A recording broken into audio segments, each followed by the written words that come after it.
Welcome, Marcus and Orlando. Thank you so much, Laura. Thank you, Laura. And welcome, everyone. My name is Marcus Burke. I am the Senior Curator Emeritus in the Museum Department at the Hispanic Society Museum and Library.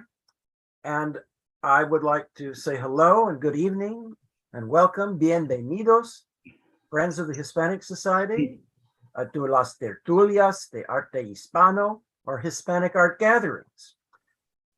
I would like to thank our members who have joined us monthly and welcome all those who are new members and new friends of the museum and watching their first Tertulia. We continue these conversations on the first Tuesday of each month at 6 p.m. If you're not a member yet, please consider joining by going to our website, HispanicSocietyIsOneWord.org, and search for membership under support. Tonight we have a very exciting program, and I would like to welcome as your speaker tonight, Dr. Orlando Hernandez Ying, who has dedicated over 20 years to museums and higher education. In his native Panama, Dr. Hernandez held the position of National Coordinator of Museums, where he oversaw 18 museums across the country. His trajectory in the United States includes collaborations with MoMA, the Metropolitan Museum of Art, the Dallas Art Museum, the Cooper Hewitt Smithsonian Museum of Design, the Walters Art Museum, and the Historic New Orleans Collection. That is an amazing band spread, Orlando. He has taught at renowned universities such as New York University, the City University of New York, Tulane University, and the National University of Panama. His academic training includes an MA in Museum Studies from NYU and a doctoral degree in art history and criticism from the Graduate Center of the City University of New York, where I was privileged to be on his doctoral dissertation committee, and I can assure you it was quite extraordinary.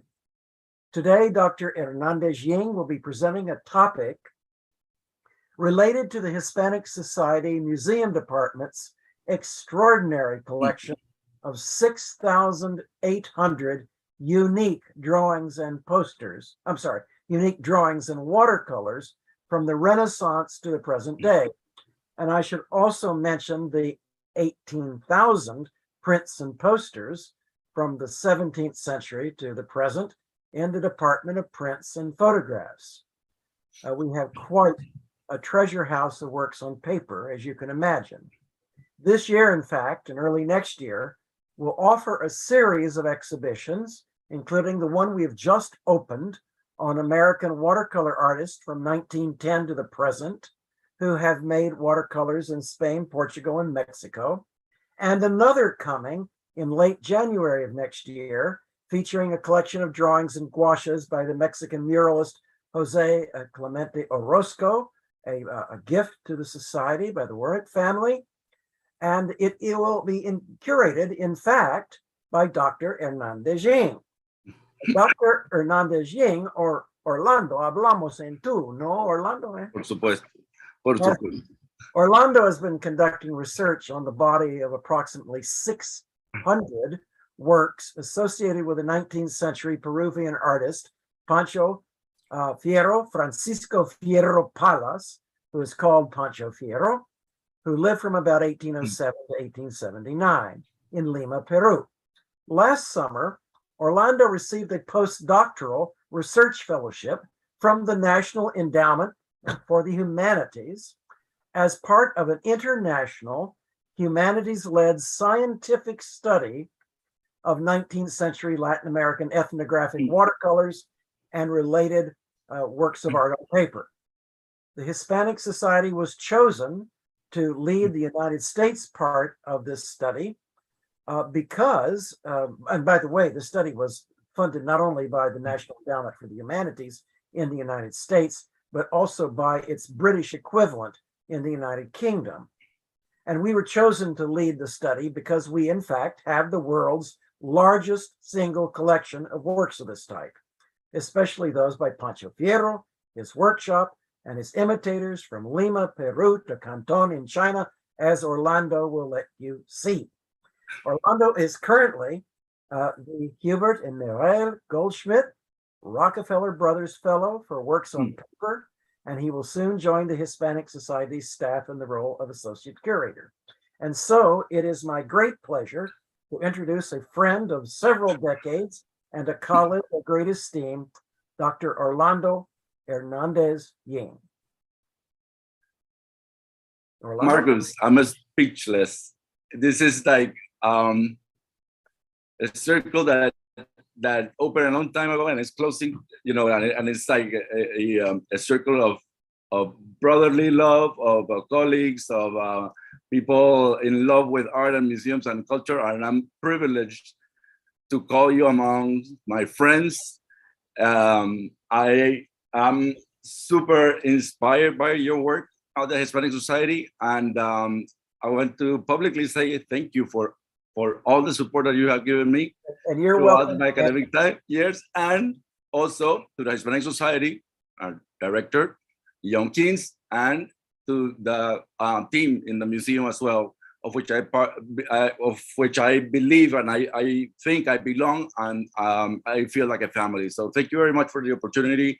Let me express it very briefly with that statement.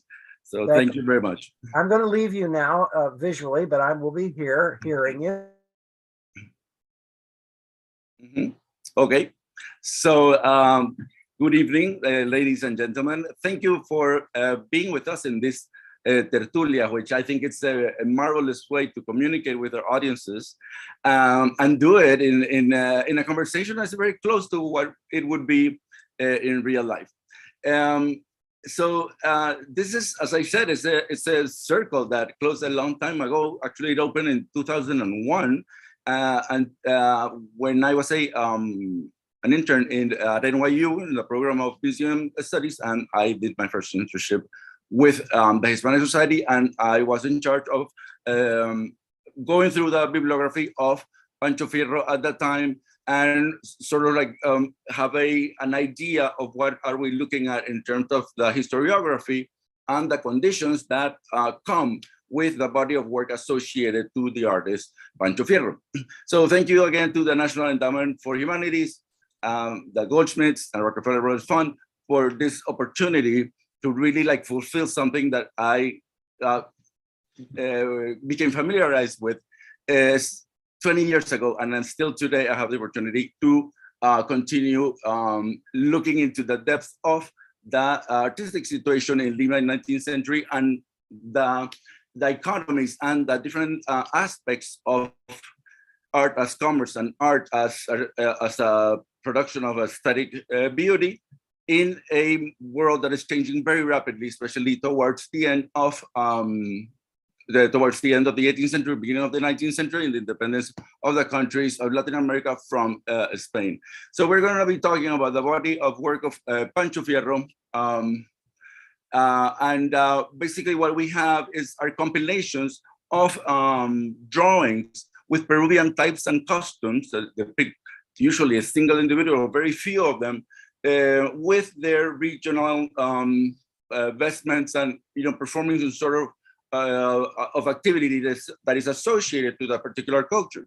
So it comes from the tradition of the 18th century of the illustration and the encyclopedic thought of the time, where we had to categorize everything and enumerate all the variations of a given type of bird or plant. So everything was studied very methodically, very scientifically. And those drawings are trying to explore the diversity of human culture in terms of the visual, and they try to present everything that is is characteristics of those vestments to represent something very faithfully and based on observation that is supposed to be scientific. So these books come to the Hispanic Society between 1905 and 1913. We have batches of watercolor succession in the different years. Some of them are associated to Hirschman, who is an antique librarian seller, but special, things that are associated at or are at a different level of their importance for the history, or to understand the history of different places, especially when there are old books. So among those batches that came from this gentleman, this bookseller, we get an album with 20 Asian paintings, finely executed on rice paper. What seems to be rice paper, now we know it's pith paper, and it's depicting several types and costumes from Asia, it's particularly the Philippines, but it has like a nation overall appearance. So among those are also other works that are around 73 watercolors and then 1,200 hand-colored lithographs produced around 1860. And some of them are marked by a lithograph with a caricature of L. Willis. In other words, we have also batches that are associated to the seal of Inocente Ricordi, and they both were store owners in Lima that were competing for the market of these little watercolors that identified just the common folk of Lima, just to have an idea of all the characters that make the scene of Lima of 19th century. So it's wonderful because it starts as an artistic production that seems maybe coming by some sort of association to that idea of the depiction of types and costumes, but there were also other books that in the 19th century were circulating between Europe and the Americas, and that show the variations of customs and vestments, throughout history, or like the idea of identifying every region within a country was also very prevalent during that time. So it shouldn't come as a surprise that Pancho Fierro, that is of an origin of mulatto origin. In fact, there are many myths associated to the idea of Pancho Fierro, of who he was, especially when I started doing this research in 2001, there were only around 5 or 7 books, all written around 1945 or the first part of the 20th century. And most of the things that were said about him were like urban legends. They were not really like facts, but the authors tended to make reference or copy directly the information from the predecessors, someone that had written before. And these myths perpetuated at least throughout the first 3 quarters of the 20th century. Then we have a resurgence, a new interest in identifying and understanding what is the body of work associated to Fierro. So as I said before, Fierro was a 19th century young man that was son of a very, I would say, even scandalous situation. So we have an African slave, Maria del Carmen, and Mariano, Mariano, who is the boy of the house, a wealthy household in Lima. He is also a priest in the parish of San Damian, and went to the University of San Marcos. So they're well-known. He's a well-known, very visible socially person. And then unfortunately he had an affair with a lady that was part of the help of his own household. So not only he was not supposed to do any sort of contact with or intimate contact with a female because of his vows, is also with an African, within the colonial context of the 19th century. We have to understand what are the connotations associated to that. So we have Pancho Fierro, that's that, and just his name immediately goes to the nickname, which is actually that creates a bond with this person, or a bond of intimacy, that this guy, he is your friend. And he, in fact, many of the travelers that went to Lima make some sort of anecdote or something that is always associated to the figure of Fierro, whether they're direct or indirect. Sometimes they talk about his own demeanor, and he said that he was a very knowledgeable man. He knew where he was coming from, but at the same time, he apparently had a good education and was considered a very sophisticated artist, a very sophisticated man. And this is not like the person that we might think is like in the outside of a store in Latin America selling watercolors of touristic places. You know, I think that we have to understand that Pancho Fierro was very well regarded in his community, but with a sense of proximity that was based on also his own character. And we have also to understand that within the context of 19th century Peru, that is just coming from the Viceregal period, these social differerences are very important because they identify who is on top and who is at the bottom. And so all of this situation is complicated in the life of Fierro, but Fierro takes the decision from what I'm gathering from what has been said about him or written about him. He chose to like represent his color because he's proud of it, in fact, and it seems like so. And we were mentioning briefly before we started that there's a latent and maybe not so latent, but very recurrent presence of African Peruvians from the 19th century performing all sorts of jobs, and not only as sellers and workers, but also as wealthy people on horseback in very dressed up appearances, you know, with vestments, horses, and a rider, and not only male but female, also, you know, showing that in Peru in the 19th century, race was not necessarily an impediment for social mobility. And I think that as a document, that is super important. Another thing that we have seen in our collection of around 500, 600 works associated to the orbit of Fierro, where obviously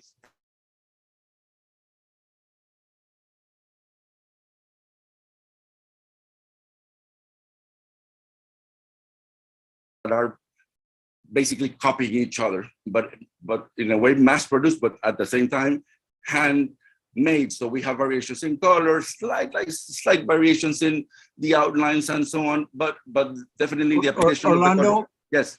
May I interrupt? Are you screen sharing? No, not yet. So let me. Fine. Just wanted to make sure. Thank you for reminding me. I was going like on a tangent here. Sorry. There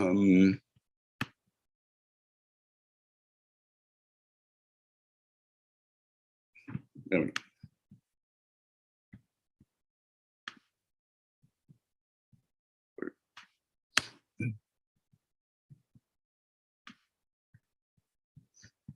Okay. Can you confirm that you're looking at my screen, please? I see your screen. Yes. Thank you. I'm sorry about that. I was like, in my head, I can see all the images, and I was very excited about all this. So, so here we have the title of this talk, and it's the local and the global in the art of Pancho Fierro. So I'm just gonna state it here, where what we think we're looking at of Pancho Fierro is something that is very local, that it belongs and is bracketed by Lima of the 19th century. So it's not only bracketed in time, but also in space. We're not talking about other places and how it evolves. No, we're talking about a very specific time and place. And at the same time, what do we remember from the repertoire of Pancho Fierro? Usually people from Lima, like common folk, people that are workers, people that sometimes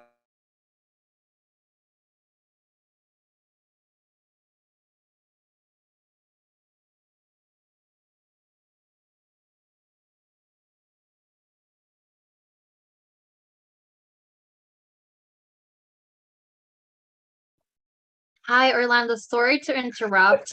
We Yes. can't hear you. I don't know if your connection is unstable or maybe you muted yourself. No, I don't think I muted myself. So, Okay. But how can you? And Yeah, I think you can continue. You can continue now. Okay. Thank you. No, I have no idea what happened, but okay. So basically, we have an idea of who Pancho Fierro is, but we don't really have a lot of data that actually that could be associated to his name in terms of records and, you know, papers that he had signed or where his name appeared and so on. So until the second part of during the first part of the 20th century, we have Peruvian artists like Teófilo Castillo and José Sabogal that also make reference of Fierro as a key artist to understand, that opens a window that is very faithful to what was going on in that transition between the viceregal period and the New Republic. So they both make reference to Fierro in that way, and that's really interesting. That they're obviously from the future, so they're looking, you know, at him as a reference of that, and sort of like elevate him at the level of, you know, post-mortem, you know, Olympic mountain, because at the same time, yeah, he was like considered almost like a big figure within the arts of Peru in this new Republican era. So that's really important, because they're giving him a lot of credit in terms of how people imagine their own notion of national identity, and that's super fundamental for the creation of a country. So it was really, it really had a lot of meaning that they decided to give him this recognition. The one that really elevates the name of Pancho Fierro and really gives credit not only as documents, but really considers this work of art for their value as works of art and as historical documents of things that are quickly disappearing to the mechanization of and industrialization of farming and the things that were happening in terms of technology and work in the early 20th century. So he also, these people also were, you know, coming from an educated intellectual tradition also of romanticism as well. We see that they try to make these historical efforts to keep memory, rather, of the things that happened in the past that were part of the glory of the viceregal period in the Ciudad de los Reyes de Lima.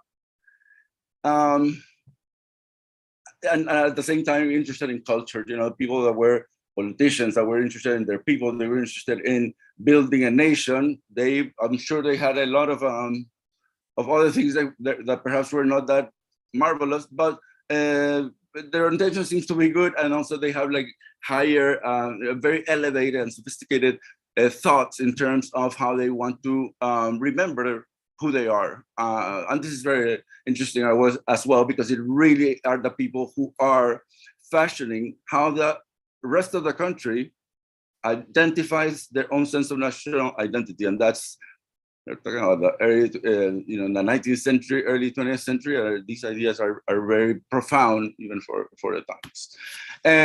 Then we have the work that also another person that makes reference of Pancho Fierro is the French consul in Lima, Leon Sangran, who actually also liked to draw. So he did more or less the same exercise many times, I would say, echoing or remembering things that he had seen in different Pancho Fierros, and then he put them together in his own reading. But you see that the scale, perhaps, and the width of the figures, the volume of the figures, is kind of like a little bit suspicious of dealing or observing very closely the work of Fierro.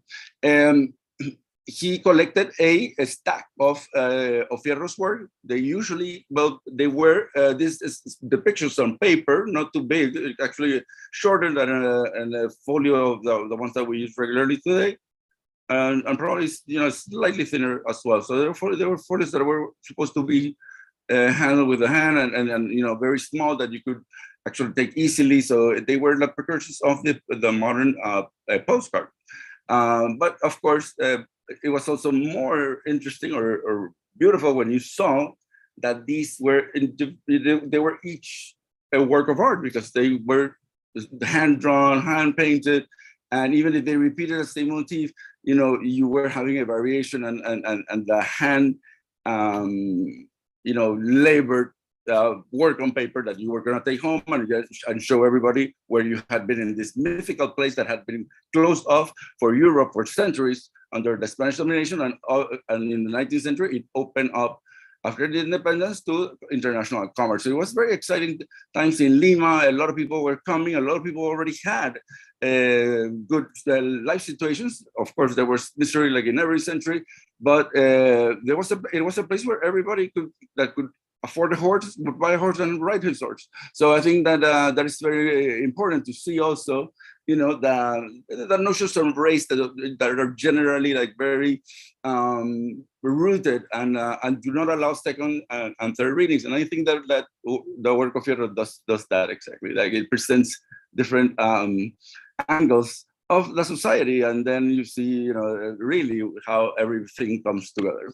Among the works that Leon Sangran took to Paris, back to Paris, was a combination of works that were that belonged to two artists, Pancho Fierro and Cortes.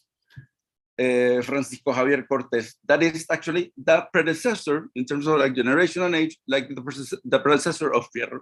And he came with the Mutis expedition.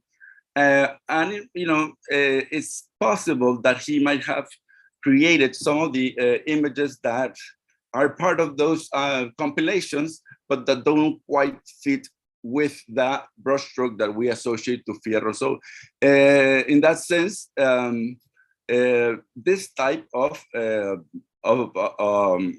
watercolor, where you see that the outlines are there, but they're minimally like reinforced. They're more reinforced by the color, but the block of color, and also you can see also the scale of the figure and the brushstrokes. So it's very revealing in terms of how the brushes are used, and the things that may become characteristic of Fierro's work that distinguish his own hand from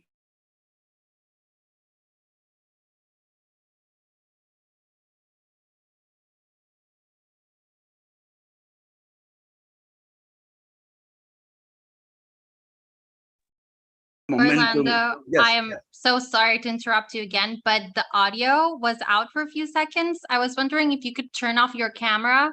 Maybe the connection will be better. All right. Thank you for the heads up. Let me turn off the camera. Can you still see my screen though? Yes. Okay. Well, this is probably easier because then I don't see myself on the screen all the time. All right. We continue. Now we have this other depiction, also part of that Leon Sangran compilations, but we have a different use of color. We have a more the application of the pigments. It's done more like a linear way that creates among the combination of all these lines, create the volumes and the areas of light and shadow that we see in these ladies, the famous tapadas, or ladies of high society originally, but eventually it became a general practice among the women of Lima of the 19th century to come out in their polleras or long skirts, but also with a manton de Manila that came obviously from Asia via the Manila Galleon or La Nao de China, and then it was kind of like an element of fashion, I would say, or wardrobe that started to as a way to preserve the intimacy of the ladies that were not unwed, or the women of the house that could not leave or walk around in public without the company of a man or without the company of the whole household, feminine part of the household, and the help as as a validating presence that would allow the coming of a woman out in society or out in public in the street without the company of a man. So we see also a more linear use of and more elongated, use of proportion of the figures.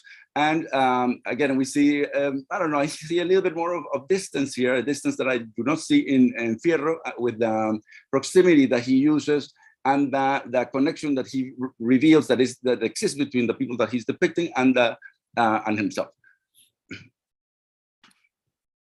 So after in 2014, we have no information about the life and the biography of Fierro.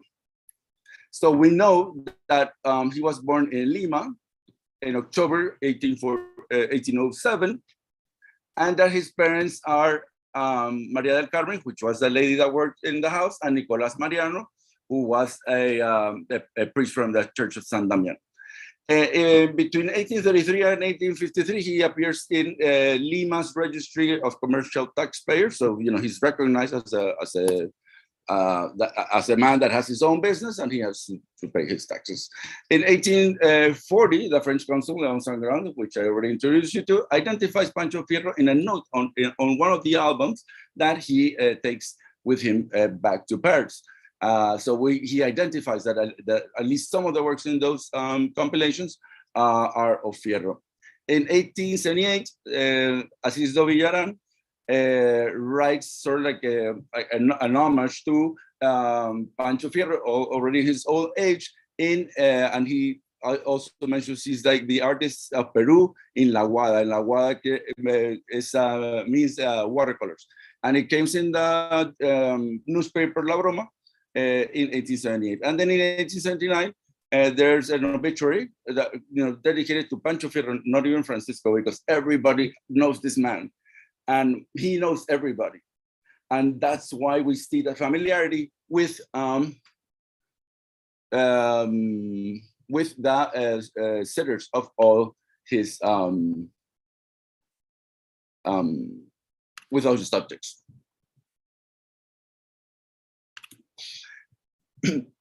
Now, one of the things that we also know about Pancho Fierro is that he not only did all these like little paintings that were meant to be like souvenirs for all the visitors that were going through El Puerto del Callao and to Lima. So he was not only doing that, he was also doing large bills and banners.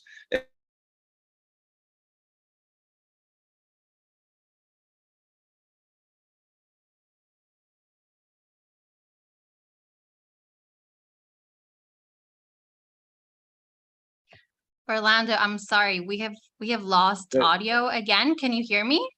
Yes, I can hear you, but I'm not doing anything. I don't know if there's a Yeah, it might just be your connection. So yes, unfortunately, we'll have to work with that. Okay, yeah, I think you can keep going. Yes, because Thank otherwise you. it's like it really takes me out of concentration, and then I had to, and there's nothing I can do about it.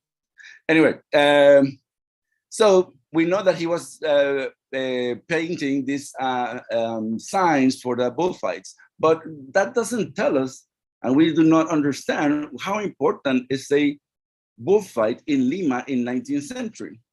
So there are other accounts that you're going to see in a minute, where one of these travelers of this era doesn't understand what they see entertaining in a bullfight.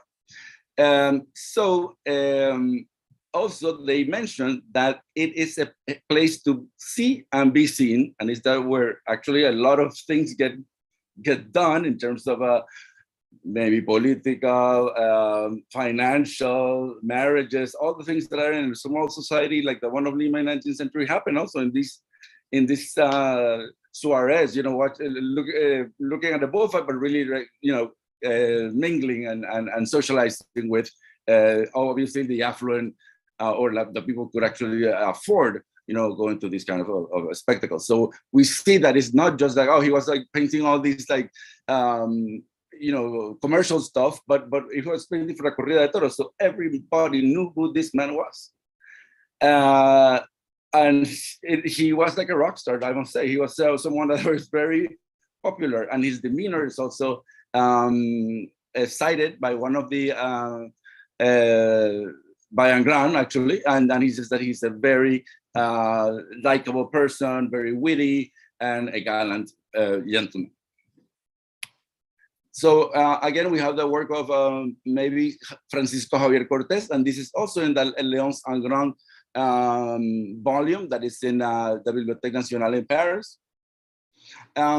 Francisco Javier Cortes was a draftsman, or he was a professor of drawing in the School of Medicine of San Fernando in Lima, even though he was originally from Quito. And it's only possible that, or that's what Natalia Mahlus in the Museo Arte de Lima suggests, is that it's possible that Pancho Fierro might have taken classes in another school, but by the same professor.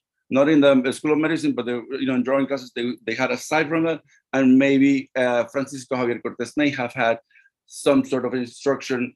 It's a possibility, and we definitely see the similarities between them. So it's a very convincing argument. Then we have another person that is very interesting is James Barber, and he also buys these images, in Lima. Imagine in the 19th century they can find out all of this about these people, right? Imagine what they can do to.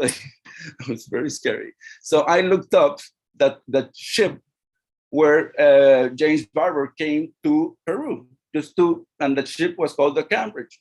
And now, since the beauty of the internet, I probably would have taken me like 13 years to go, or never. I would have gone to the place where they have these logbooks of the East India Company. I would have to do the research and go there and try to go by one and look, for the Cambridge. It would take thousands of dollars and a lot of time to find out something that with a click of a mouse you can find. So I found the logbook of the Cambridge, which is a merchant ship of the East India Company from 1827. But this is actually tracking that ship had been around since 1725 until 1827. That's a little scary, but anyway, what we do know is that James Barber appears as the ship commander. So that's my ship. And on the other hand, we have this. Look at where this vessel is going. It's going to Bombay. It's going to Madras, Bengal, Plymouth, Madras, Penang, and Calgary. So it's going, mainly to places like in India and so on. But when they go to Penang. So we're looking at a ship that is really connecting also. It's connecting Lima to all these places as well, and with also coming from the United Kingdom. So we see that interconnectivity. That just because we went into the information of one of the of these sea merchants that arrived in Lima, and we know that he bought some of these drawings, and later that became the Barber collection. That's more or less around the time of the 1830 when Fierro did this long stroll depicting the Semana Santa, the Jueves Santo procession. And I just brought you two scenes because it's a very extensive depiction of the Plaza, of the main square of Lima, the Plaza de Armas de Lima, with the procession going on the calle San Agustín. So we see La Muerte Arquera de Salvador Gavilán in the first one on the left. That's one of my favorite Viceregal sculptures in the Americas. And then we have also the Raising of the Cross. But between one scene and the other, which are obviously like the pasos de Semana Santa, or the floats of that show the drama of Christ and the resurrection and the second coming, we have also like people of all shapes and sizes walking up and down. Some of them are viewers, others are actually carrying the litters of the sculptures or other paraphernalia that are associated to the procession. And also we see, members of religious orders, gentlemen that are overlooking some of them with capes, some others dressed as military. We see a complete balcony, and we see definitely this is like harking back to the Arab occupation of southern Spain. You know, we see that same sort of like architecture with the celosías or the balconies where the ladies, the Putin ladies could look at what was going on the street or really partake. And then with Mantones de Manila, it becomes even like a more mysterious and at the same time a little bit mystical appearance for all these ladies wearing this marvelous toga, long skirts with sayones or overshirts, and then on top of that, the Manton de Manila, and sometimes you didn't see only one eye. So it was really, I don't know, in one hand, it was like preventing people to see them and preserving their, integrity. Or on the other hand, it was actually letting these ladies get away with murder because nobody actually knew who they were. So there are also accounts by travelers that mention that they are hitting on gentlemen, but nobody really knows who's behind the veil. So it's sometimes where African and Peruvian ladies that were trying to pass as white and the other way around, and it started getting out of control. And then something happens among the books that we received in the from this bookseller. We have these images that very closely follow Pancho Fierro, but then we see that the horse looks very different. It's very dressed up, and then they have made some changes, and the paper, the quality of the paper is different. Actually, from the Cambridge, we also saw that the paper probably came from London. Now that's another part that we have to continue the research on. And there is a watermark that associates some of the works that look like Fierro to a paper mill in the United Kingdom. So on the other hand, from the contextual historical context of these times, I looked up I looked for paper mills in Lima, and the only ones that existed there, so they were not producing their own paper for everyday use. They were using the papers only exclusively for the newspaper. So the chances are that, a technical study will corroborate it or not, but I think that the paper is coming from London, from ships such as the Cambridge, and that's why some of them have this watermark that associates the paper with a paper mill there. But also a ship like the Cambridge, I mean, from Penang, I'm sure that China is not that far, and I'm sure other ships perhaps did the same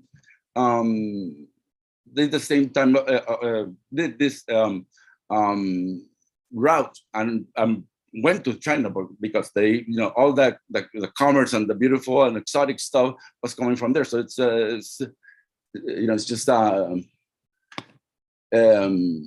normal that it happens. Okay. So what happens is that a Chinese artist actually is sponsored, or actually given the idea by the wife of the owner of the East India Company. She actually takes works by Fierro and gives them to Tinqua, whose real name is Guan Liang Chang, and he starts making a seriated lithography or hand-painted lithography business out of works that were inspired by Fierro. And this is one of the works that actually is associated or is attributed to Tinqua. Has nothing to do with Fierro, but however, you can see more or less like the commonalities that they may have in terms of the speciation or the composition, and then also the scale of the figures. And perhaps it's doing the same thing in trying to do a colorful rendition of costumes and types. Oh, sorry about that. And then we have among the works that we have in the Spanish society, we have some of that have these caricature, lithography of a caricature of L.L. Willis. We say a competitor to Ricordi, that is the one that sells that drawings by Pancho Fierro. So these in their, and also apparently there was already in their lifetime some issues about the authorship of the work. So they started stamping their objects, their production. And then and within the contextual research, we have, this comment by George Squire that says that everything else was kind of like crappy and didn't like it, but the lithographs are numerous, occasionally somewhat questionable in subject. So I'm sure that they saw one with the Zamacueca, which is a popular dance in Peru, but always gorgeous in tint. And then, we have the work that we can actually attribute to Pancho Fierro, depending on the provenance and how, some of them are in our collection, obviously, and Merino Library in La Municipalidad de Lima, that were actually the ones that were collected by Ricardo Palma. And in the grand volumes, we have some of it by him and probably some others by Cortes, or what we suggest is Cortes. Pancho Fierro identifies all these people that are part of the everyday life of Lima, although there are also, people that are affluent, elegant, and popular. And this is a misturera, or seller of spices and flowers, and perfumes sometimes, in a procession in Lima. So seen from behind, also wearing a beautiful manton de Manila, and you see, those extremely elaborate curls. And then, the brushstrokes of sometimes that are very liberal, that Pancho Fierro, that are associated, or we tend to associate with the figure of Fierro. These very open brushstrokes are also very evident in this Pancho Fierro mounted lancer, a gray horse. This is probably one of the guys that works in the bull ring, and he was in charge of moving the animals from one side to the other.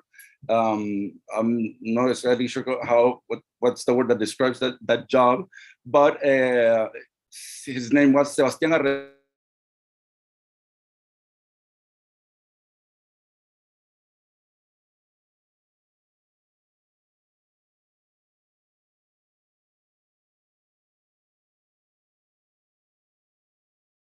an engraving of Arredondo, and also portrays him as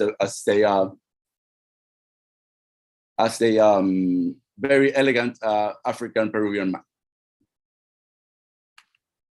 And then we have Festival de Mancaes, which is also, we see the active participation of women on horseback, properly, beautifully attired, and then that participated in all of these events of fairs and religious events, but always in a positive tone, and people enjoying their life, and also people that are showing their wealth within that post-colonial or very freshly out of the colonial regime, Lima of the 19th century. But you still see the remnants of some of those structures as well.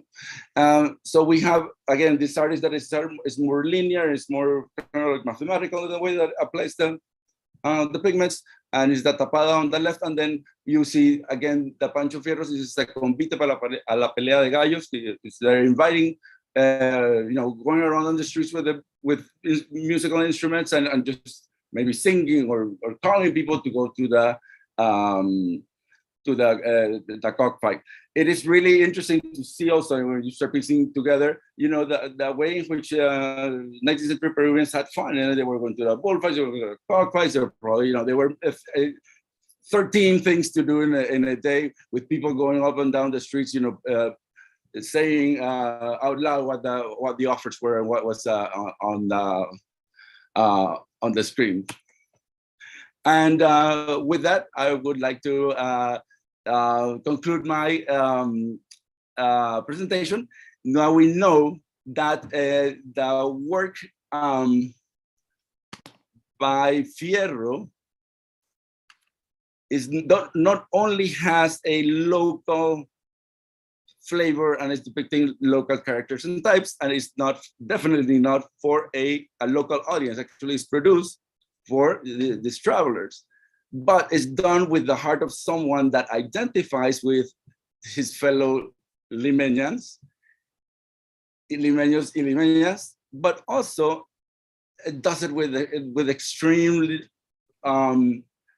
freedom and enjoying it. It seems like he's enjoying it. And then we must, move from there and try to understand who was helping him. Probably like his own relatives trying to make copies to sell more, because there were a lot of people were coming and everybody wanted a carte de visite, a postcard, or a souvenir that they could show or they could send to a family member back in Europe.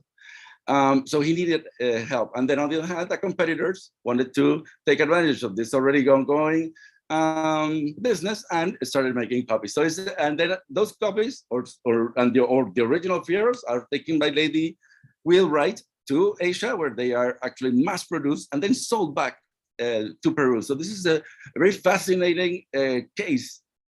Orlando, yes. You talked about showing all these different types, and we have English, French music masters, English teachers, people, East Asians, but what do you agree that one of the extraordinary things about Pancho Fierro is how sensitively he shows his own ethnic group, the Afro-Peruvians?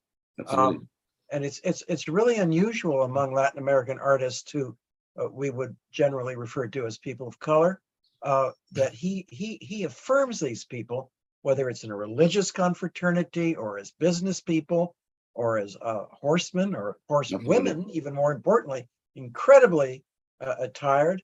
Do you agree with that? Absolutely. I think that I don't think I've seen one watercolor depicting an Afro-Peruvian or poor or in pain or badly represented or as a vagrant. No, that doesn't happen. They are always dressed up, performing super fun jobs. Like, he works in the bull ring. The lady's going to a fair. She's dressed up because she's going to a party. So it's like they're always represented. And then if they're priests, they're within. They're like the seminario. They have all their signs of that they have been accepted and passed, through the process. Exactly. So it's like he's always dignified, and I think it's a consistency in his work. I really appreciated how much you told us about who bought these things, because you've got this incredible international community. After our founder died, we received a gift from a naval family, from an admiral actually, whose predecessor had been a lieutenant on an American naval vessel and acquired the works in 1847 right. in Lima. So this is a quite typical thing, the international community. Laura, if you're there, were there questions from our audience? Yes, we have a few questions. The first one, someone wants to know more about the technical aspects in Fierro's work. Well, in terms of technical, with the use of pigment over support, watercolor, it's an invention actually from the late 18th century, but it's really takes force in the 19th century. We're talking about, he starts in the 1820s, so we're talking about these things coming really fast to the Americas. It's no longer like what we saw in the past, that things took more time. It's just happening quickly. So and Fierro seems to have been like very, very easily acquainted with these materials. So in terms of that, I think, and it's not only exclusively watercolor. It's also, there's a little bit of wash, what we call in Spanish tempera, which is a little bit thicker and has also other binding elements. But as you can see, in terms of the technique, he is very liberal. He has precision, but he actually, you can see the brushstroke there and how he moves, and he's not doing it like hesitant. He's very sure that his drawings are usually very precise in terms of it's one shot and there are no mistakes. So that's what I would say from my perspective in terms of the technicality of that. Interesting that the market. It's interesting that the market, these individuals buying things to take back objects of beauty, kept this watercolor alive. It didn't get pushed away by lithography like it did other places. Yeah. And of course, part of that had to do with the problem of getting lithographic stones to Lima, but it's only after 1850 that lithography starts to push it off. Correct. Any other questions, Laura? Laura? Yes. So is there another question? The next question is for Orlando. You said in your presentation that Peru was closed off from the rest of the world. What did you mean by that? During the Spanish colonial period or viceregal period, depends on how you wanna address it. The question is that it was, it had a boss, that it was the crown, and it was the Spanish crown, and it was in Madrid. So the situation was of a part of we were part of Latin America. Spanish Americans were part of the Reinos de España. They were at some point Portugal, the Kingdom of the Two Sicilies, which is they were also at some point part or subordinated by the Spanish crown, and so were the viceroyalties of New Spain and Peru. So during those approximately 300 years, the Spain didn't want to share their wealth with their competitors, especially England and France. So they closed off all the commerce with those countries. They were not going to have the enemy period. Of course, there was contrabando, there was smuggling all over the place. It happens today, imagine in the 16th, 17th, and 18th century. But for the most part, that was the legal framework that was there. And then after that, Peru became a republic, an independent republic, and sovereign, they decided to open, the connections, the networks with the rest of the countries of the world, and see, how we can make Peru modern and move forward. And this will obviously be also a conversation that European nations would have with Peru and assist in that process. It's interesting that the first incident I know of when a non-Hispanic country, or sometimes France, after the end of the War of the Spanish Succession, the British got a trading concession in Mexico. And they usually go to those enemies that was legal. Buenos Aires had a little bit of that, right, that function later too. Yeah. And England was especially good in making railroads and helping out, and they did, and it was the right help, because then it would secure British interest in Latin America and compete for those things that were unavailable before. The Marcus, the collection, and of course the Americans, the successors of the British, the United States. Correct. Never forget that. Okay. Any more, Laura? Laura, do we have another question? We do have another question. If you could speak more about the pigments that Fierro used in his work. Marcus, you would like to talk about that, because that's more like technical. Speak about what, Laura? The pigments. Pigments that were used. Laura, could you say that again, please? Yes, the pigment. Well, that's what we're studying. That's what this National Endowment is doing. We're identifying pigments, what was in the general commerce of Europe, especially the British watercolors, British and French watercolors. Watercolors are easy to make. If you have gum arabic, you can make it from local pigments, and they had a 300-year tradition of local pigments all through Latin America, probably in advance of what was in the United States at the time. So that's what we're looking at. They're the usual ones. They're the Prussian blues after about 1720, and the ultramarines and various ochres and rose madder. But some of the new pigments are beginning to come in, and there are some of the so-called New World indigo and carmine dyes, the lakes and all that, and that is something we're looking at very closely. And fortunately, the new analytic techniques allow us to go much further in identifying organic pigments. Before, we were somewhat restricted to heavy metal pigments, and now that's going forward. So in about a year and a half, we'll have a lot of information on that. But right now, we have the European palette, some East Asian palette, and a number of specific Maya blue and other colors that are from the New World. Right? That's more or less where we are, right, at this point, Orlando? Mm-hmm. Yes. Yeah. Well, I think we are getting near the end of our allotted time. I want to thank Orlando Hernandez Ying for his wonderful, insightful presentation. This is just a tiny hors d'oeuvre of what we have in regard to Pancho Fierro. We do have some books published on the subject. And we hope you enjoyed it as much as I did. I've got several pages of notes. I also want to thank the Rockefeller Brothers Fund for their crucial support in launching our curatorial and conservation fellowship program, and especially to Herbert and Mireille Goldschmidt to support the research of works on paper, as well as the Queen Sofia Spanish Institute, who has been supporting our curatorial fellows as well. We are relying on these friends to advance the scientific work of the Hispanic Society. And as you can see, quite a bit has been done. And with that, I would like to thank you all for joining and say goodbye in hasta la próxima martes, Tuesday, August 2nd of this year, when we will have our next Tertulia de Arte Hispano. Thank you and goodbye. Adios y buenas tardes.